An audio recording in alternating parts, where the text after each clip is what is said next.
Prime Minister is saying India's growth is good for the world. He's spoken on various topics, India and the global south, India's G20 presidency, how it became a democratization of the G20 event, where it was taken to over 60 cities with 220 events by India out of Delhi, Mumbai, Bangalore to even tier 2 cities. The PM also speaking about India's growth story, how India is going to become the third largest economy in the world in the years to come, the roadmap for the same.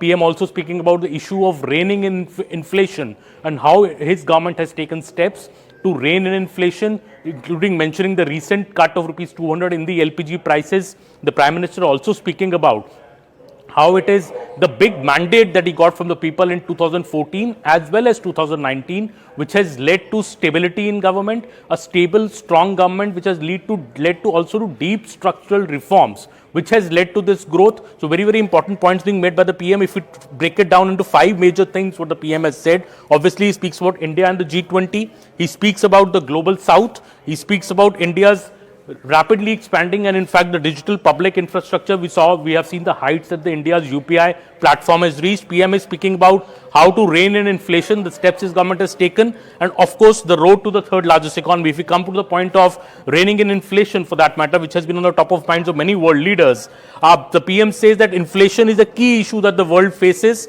and first the pandemic and then the conflict between Russia and Ukraine have changed the global inflation dynamics, but his government has taken a number of steps to control inflation. He says even in the face of global adversities, global dynamics which have been seen in the last 2 years, India's inflation was 2 percentage points lower than what the global average inflation rate was in 2022. He also says that we are not resting on this, we are continuing to make pro-people decisions to boost the ease of living. And he says recently on Raksha Bandhan, you saw how India brought down the price of LPG by rupees 200 for all consumers. Also, PM speaking about the road to the third largest economy in the world. India is currently, the PM said, the 5th largest economy, which is indeed very important, he says. And he said this is a feat which has been achieved because the government that is trusted by the people and the government to trust the capabilities of the people. Another very important comment to money control here. He says that it is a privilege and honor for him that people have placed unprecedented trust in him. He said that they gave me a majority mandate, not just once, but twice.